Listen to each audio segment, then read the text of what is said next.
इससे पहले मैंने डिटर्मिनेंट पार्ट 1 आप लोग को दिया हूँ। अब डिटर्मिनेंट पार्ट 2 मैं बताने जा रहा हूँ। इसमें हम देखेंगे 3 गुने 3 का मैट्रिक्स का डिटर्मिनेंट निकालने का कुछ क्वेश्चन। मैंने कहा था कि R1 के सापेक्ष, R2 के सापेक्ष, R3 के सापेक्ष, किसी भी के सापेक्ष डिटर्मिनेंट हम निकाल सकते हैं। जैसे आप देखिए, इसका डिटर्मिनेंट निकालना है तो इसका डिटर्मिनेंट निकालने में R1 के सापेक्ष करने पर लंबा बनेगा क्वेश्चन, लेकिन यही R2 के सापेक्ष देख रहे हैं कि डबल जीरो है, तो इसमें R2 के सापेक्ष डिटर्मिनेंट निकालने पर आसानी से निकल सकता है। जैसा कि आप जानते हैं, पहला का चिन्ह क्या होता है, कल मैंने बताया था पिछले वीडियो में, ये प्लस होता है, ये माइनस होता है, ये plus minus plus minus plus minus plus. सबसे पहले प्लस से स्टार्ट करेंगे तो होगा plus minus plus minus plus minus plus minus plus, मैंने प्लस से स्टार्ट करना है, प्लस माइनस लिखते जाना है। अब देखते हैं, ये सूत्र हो गया आपको चिन्ह के लिए। अब देखते ही देखिए, इस क्वेश्चन में क्या करते हैं, R2 के सापेक्ष प्रसरण करने पर R2 के सापेक्ष क्यों कर रहे हैं, क्योंकि R2 में मैं देख रहा हूं कि यहाँ जीरो है, यहाँ जीरो है, दोनों दो जीरो है, इसलिए R2 के सापेक्ष प्रसरण करना आसान होगा। R2 के सापेक्ष प्रसरण करने पर तो ये 2 है, तो 2 का चिन्ह क्या है, माइनस माइनस, और ये अंक लिखा 1 इंटू डिटर्मिनेंट में क्या करेंगे, ध्यान दे इसमें डबल जीरो है, तो ये अंक लिया 1, तो इसका चिन्ह क्या होता है, यहाँ है माइनस, -1 हो गया।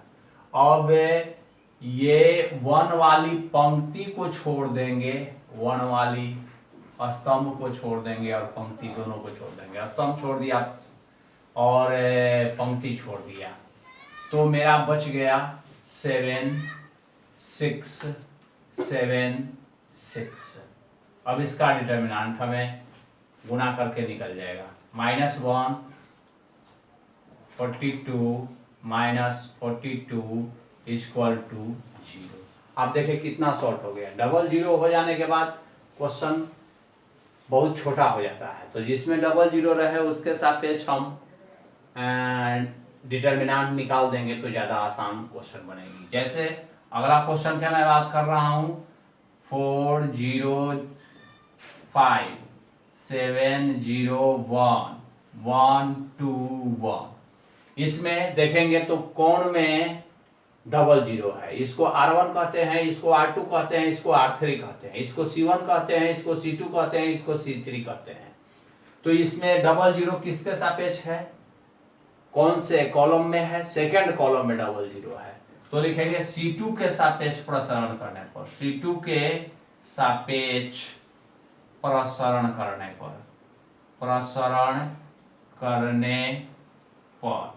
तो C2 में देखेंगे ये पहला अंक क्या है, जीरो है, तो नहीं लिखेंगे, ये जीरो है नहीं लिखेंगे, जीरो से मल्टीपल भी करेंगे तो जीरो आएगा। अब इसको लिखना है हमको, तो इसमें मैं देखूंगा कि इसका चिन्ह क्या है, तो यहाँ माइनस है, तो -2 इंटू, अब ये वाला पंक्ति और ये वाला स्तंभ को छोड़ देंगे, बचा उसको डिटर्मिनेंट में लिखेंगे, तो हो गया 4 5 7 1 -2 इंटू 4 -35, इस प्रकार आ गया 1 -2 इंटू 30 62 आ गया, ये मेरा हल हो गया। इसी तरह से हम डबल जीरो देखेंगे उसके सापेक्ष, अगर हम उसके सापेक्ष जिसमें C1 में, R1 में, R2 में, R3 में, C2 में, C3 में जिसमें रहे, तो डबल जीरो के सापेक्ष डिटर्मिनेंट निकालने में बहुत ही आसानी से और जल्दी काम हो जाता है।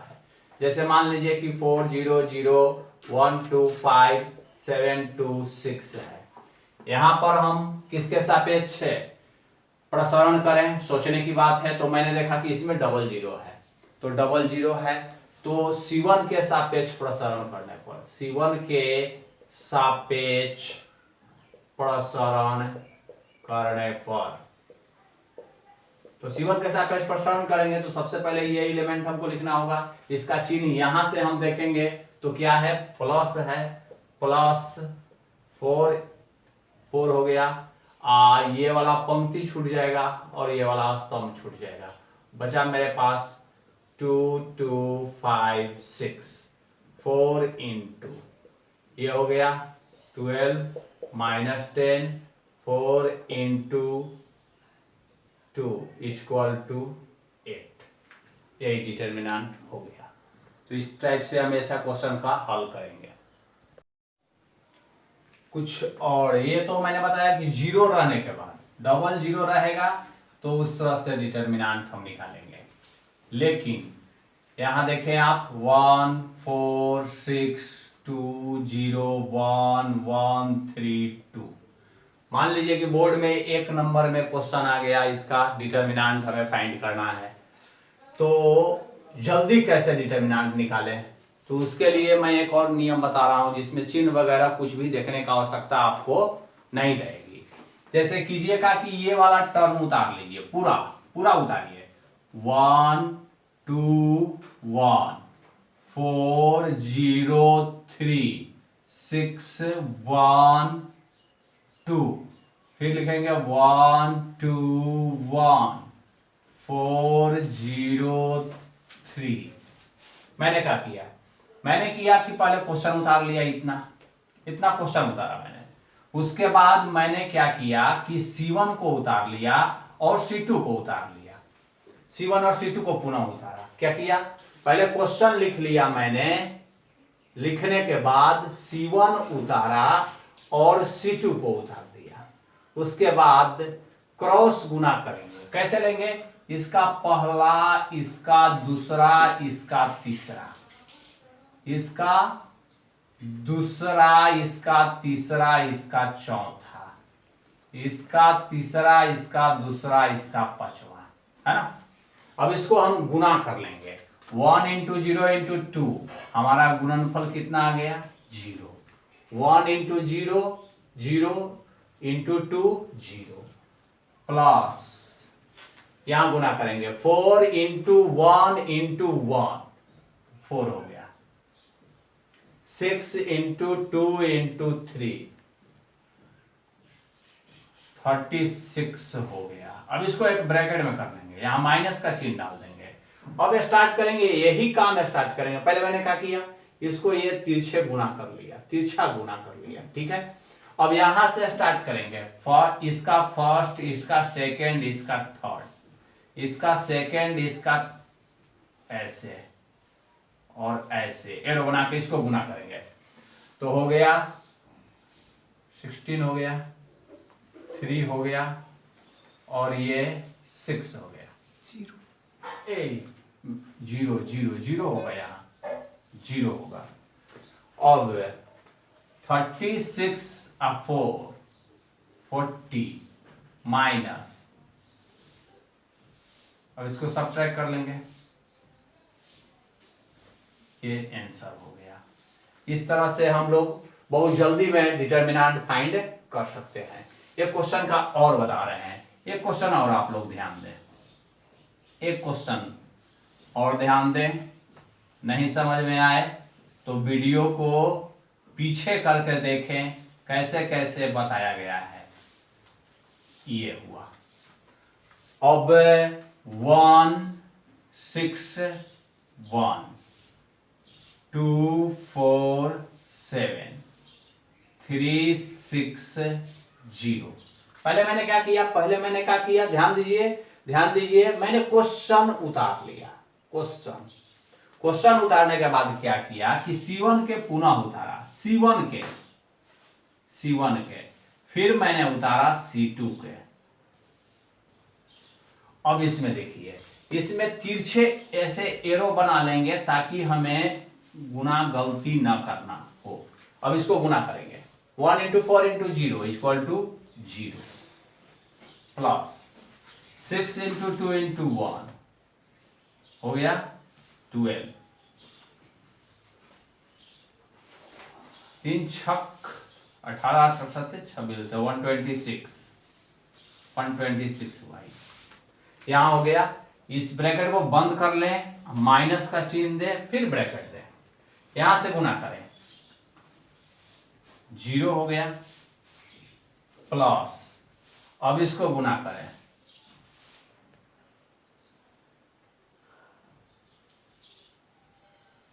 और उसके बाद लास्ट में इसको गुना करके लिखें 12। अब इसको जोड़ते हैं, 138 माइनस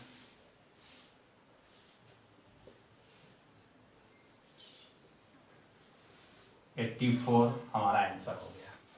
ये जल्दी बनाने का तरीका हुआ। मान लीजिए कि एक नंबर में कंपटीशन में या बोर्ड में आप जानते हैं 50 नंबर का 1 नंबर का क्वेश्चन आता है आप लोग के, तो 1 नंबर में आ गया तो कोई देखने नहीं जा रहा है कैसे हल किया मैंने, और बहुत जल्दी ये आपका हल आ गया डिटरमिनेंट। आपने इस नया विधि एक सीखा, आगे मैं बताने जा रहा हूं। बच्चों आज हम सारणी के गुण धर्म के बारे में पढ़ने जा रहे हैं। सारणी के गुण धर्म, सारणी के प्रॉपर्टी, क्या सारणी के प्रॉपर्टी होती है। जैसे सारणी निकाले हम लोग तो चैप्टर में हम लोग ये भी पढ़ेंगे कि सारणी के गुण धर्म के प्रयोग करके इसका सारणी का मान ज्ञात करें, डिटरमिनेंट ज्ञात करें। तो पहले तो मैंने इससे पहले जो मैंने सीखा वो सारणी निकालने के लिए मेथड सीखा, नियम सीखा कि कैसे सारणी निकाले। 2-3 मेथड के बाद मैंने किया पहले इससे। अब हम सारणी के गुण धर्म के बारे में जानेंगे कि सारणी के गुण धर्म क्या होता है, प्रॉपर्टी क्या होता है। सारणी के गुण धर्म लगा के कैसे हम प्रॉपर्टी निकालेंगे। तो सारणी के गुण धर्म में सबसे पहला गुण धर्म है किसी सारणी का मान इसके पंक्तियों और स्तंभों के परस्पर परिवर्तन करने पर अपरिवर्तित रहता है। कहने का मतलब यह है बच्चों कि सारणी का परिवर्त निकाल देने पर भी उसका मान सारणी का वही रहता है। जैसे मैं बात करूं, एक सारणी का 1 2 3 है, 4 5 6 है, 7 8 9 है, तो ये है रो वाइज, इसको मैंने लिख दिया कॉलम वाइज। 4 5 6 रो वाइज, जिसको मैंने लिख दिया कॉलम 2, और ये 7 8 9 इसको लिख दिया कॉलम 3। अब इसका डिटरमिनेंट जो हम निकालेंगे वही डिटरमिनेंट इसका होगा। या फिर मैं दूसरा क्वेश्चन का बात करूं तो यहाँ आप समझ सकते हैं, यहाँ आप देख सकते हैं 7 8 9 4 6 3 2 1 3, इसका जो डिटरमिनेंट होगा उसके बराबर में डिटरमिनेंट इसको ऐसे करके लिखेंगे 7 8 9 कॉलम में लिख दिए, R2 ये है तो कॉलम 2 बना दिए, R3 ये है तो कॉलम 3 बना दिए। तो इसका और इसका डिटरमिनेंट बिल्कुल सेम होगा, आप निकाल कर चेक कर सकते हो। यानी पहला प्रॉपर्टी क्या समझे हम लोग, सारणी के परिवर्त निकालने पर भी सारणी के परिवर्त ट्रांसपोज, जिसको अंग्रेजी में हम लोग कहते हैं, वही होगा जो इसका डिटरमिनेंट होगा। जो इसका डिटरमिनेंट होगा वही इसका होगा, माने इसका ट्रांसपोज कर दिए। 1 2 3 था पंक्ति में, इसको स्तंभ बना दिए। 4 5 6 ये कॉलम 2 बना दिए। 7 8 9 R3 था तो C3 बना दिए। अभी दोनों का डिटरमिनेंट क्या होगा, बराबर होगा। यानी पहला प्रॉपर्टी हम लोगों ने क्या सीखा, सारणी के जो मान होता है वही उसका परिवर्त का भी मान होता है। अब अगला बात देखते हैं हम लोग क्या है। यदि एक सारणी के दो पंक्तियों को परस्पर परिवर्तित कर दिया जाए तब सारणी का चिन्ह परिवर्तन हो जाता है। तो सारणी का क्या परिवर्तन हो जाता है, चिन्ह परिवर्तन हो जाता है। जैसे मैं बात करूं क्या ये कह रहा है इसके बारे में थोड़ा सा सीख लें।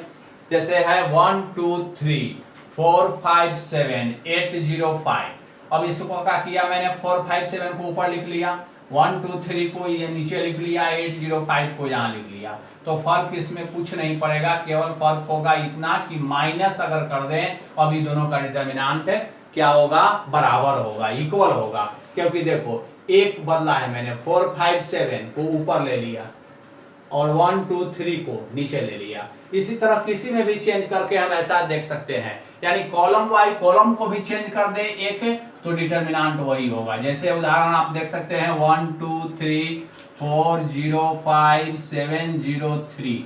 अब इसमें मैंने एक चेंज कर दिया, 405 को आगे लिख लिया 405 और 1 2 3 को बाद में लिख लिया 1 2 3 7 0 3, ये हुआ। तो इसका डिटरमिनेंट में फर्क इतना ही रहेगा कि इसमें जो माइनस से गुणा करने पर आएगा वो बराबर होगा। यानी हम कह सकते हैं कि एक रो या एक कॉलम को परस्पर चेंज कर दे, ओनली एक रो और एक कॉलम, एक रो को चेंज कर दे परस्पर या फिर एक कॉलम को चेंज कर दे परस्पर, तो माइनस आगे लगा देने पर दोनों का डिटरमिनेंट इक्वल होगा। अगला है, यदि एक सारणी के दो पंक्तियां या दो स्तंभ समान हो तो सारणी का मान शून्य होगा। देखिए आप यहाँ पर मैंने जो उदाहरण दिया है इनमें देखिए R1 क्या है 1 2 3, R2 क्या है 1 2 3, तो इसका R1 का सभी एलिमेंट R2 के सभी एलिमेंट के इक्वल है, इसलिए इसमें डिटरमिनेंट निकालने की कोई आवश्यकता हमको नहीं है। इसका डिटरमिनेंट कितना होगा, 0 होगा। यहाँ देखिए C1 1 2 5 है, C2 1 2 5 है, तो C1 बराबर C2 हो गया, इसलिए इसका डिटरमिनेंट पक्का 0 होगा, हमें फिर से निकालने की आवश्यकता नहीं है। इसमें सीधे हम डिटरमिनेंट बराबर 0 कर, तो देख रहे हैं आप डिटरमिनेंट के गुणधर्म से कुछ का डिटरमिनेंट बड़ी आसानी से हम लोग निकाल सकते हैं। यदि एक, अब अगला प्रॉपर्टी देखते हैं, यदि एक सारणी के किसी एक पंक्ति या स्तंभ को प्रत्येक अवयव को एक अचर k से गुणा करें तो उसका मान k गुना हो जाता है। कहा है क्वेश्चन कि एक पंक्ति या स्तंभ को k से गुणा कर दे। यहाँ देखिए आप, एक स्तंभ को मैंने k से गुणा कर दिया है, एक के कर दिया, डी के कर दिया, जी के कर दिया, तो ये k गुना हो जाएगा इसका, A B C D E F G H I का। यानी कह सकते हैं, यानी हम ऐसे भी समझ सकते हैं कि इस कॉलम से तीनों में k लगा हुआ है तो k हम कॉमन ले सकते हैं। k कॉमन ले लिए तीनों में से, तो हो गया A D G B E H और C F I, यानी कोई खास पद में से कॉमन हम ले सकते हैं। यहाँ मैंने कॉमन किससे ले लिया, C1 से। यानी अगर यहाँ कह रहा है क्वेश्चन, यहाँ नियम कह रहा है कि सारणी के एक पंक्ति या स्तंभ में प्रत्येक अवयव को एक अक्षर k से गुणा करे तो उसका मान k गुना हो जाएगा। यहाँ आप देख रहे हैं मैंने k से गुणा किया तो ये इसका k गुना के बराबर हो गया। इसको हम ऐसे भी समझ सकते हैं, आप देख रहे हैं XA XB XC DEF GHI, तब ये तीनों में आप देख रहे हैं इनमें x से गुना हो गया है तो x हम कॉमन ले सकते हैं। तो इसको क्या लिख सकते हैं, A B C D E F G H I, तो ये इसके बराबर होगा। मेरे कहने का मतलब ये है, तात्पर्य ये है कि इसमें अगर तीनों में k से गुना हो चुका है तो इसमें पूरे में से हम k को कॉमन ले सकते हैं। यहाँ वही काम किए, यहाँ R1 में आप देख रहे हैं x से मल्टीपल है तो x मैंने कॉमन ले लिया। इसका कहने का तात्पर्य यही है। पांचवा नियम है, यदि एक सारणी की एक पंक्ति या स्तंभ के कुछ या सभी अवयव दो पदों के योगफल के रूप में व्यक्त हो तो सारणी के दो सारणी के योगफल के रूप में व्यक्त किया जा सकता है। जैसे आप देखें यहाँ पर क्या है, A1 लेमडा 1, ये है B1 प्लस लेमडा 2, ये है C1 प्लस लेमडा 3। अब यहाँ देखिए ये हो गया आपका A2 B2 C2, ये हो गया A3 B3 C3।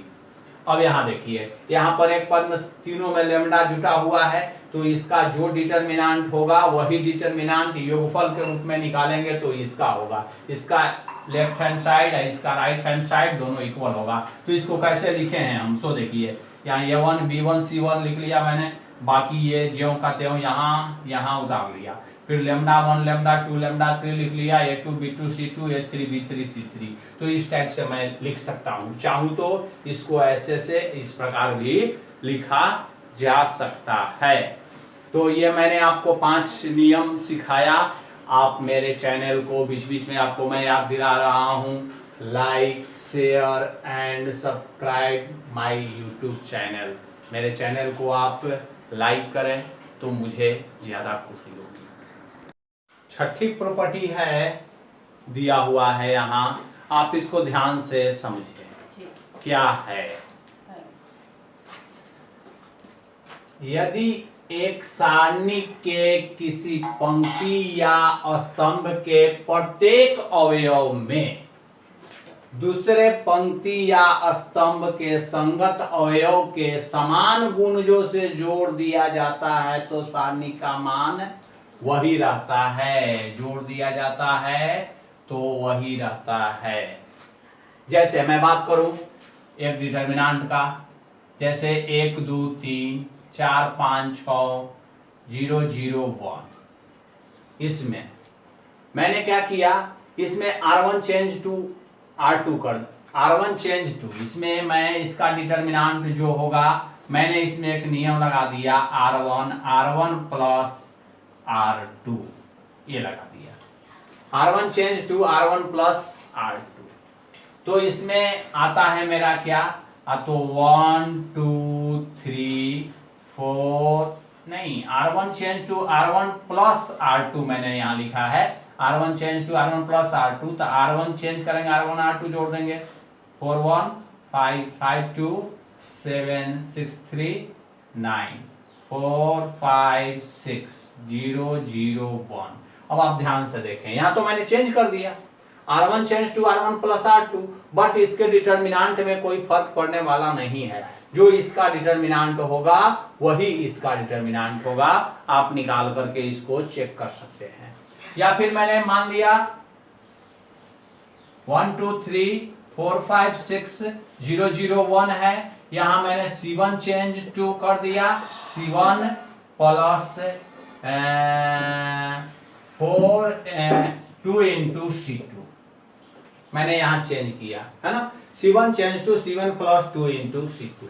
तो C1 मेरा क्या हो जाएगा, C1 मेरा क्या हो जाएगा, C1 चेंज करना है, C1 प्लस C1 ये plus C1 plus 2 into C2, C1 change to है, तो C1 क्या है मेरा 1 4 0 plus plus plus 2 into 2 into 2 into C2, C2 क्या है 2 5 0 इक्वल टू कितना हो गया 5 हो गया 14 हो गया 0 हो गया, यानी C1 मेरा चेंज हो गया, C1 मेरा चेंज हो गया, क्या हो गया 5 14 0।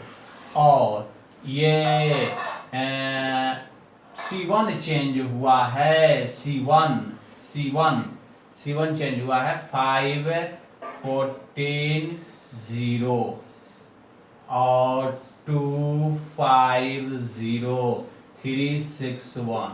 अब आप इसका डिटर्मिनेंट निकाल कर देख सकते हैं, जो इसका डिटर्मिनेंट होगा वही इसका होगा। यानी प्रॉपर्टी में क्या नियम होगा, ये क्या है नियम छठा, यदि एक सारणी के किसी पंक्ति या स्तंभ के प्रत्येक अवयव में दूसरे पंक्ति या स्तंभ के संगत अवयव के समान गुणजों से जोड़ दिया जाता है तो सारणी का मान वही रहता है। यहाँ पर भी घटाव भी हम कर सकते हैं, घटा देंगे तो भी सारणी का मान बिल्कुल वही रहता है। अभी आपको मैंने सारे 6 नियमों से आपको बताया मैंने। अब सारणी के गुण धर्म पर क्वेश्चन हम लोग आगे बनाना सीखते हैं।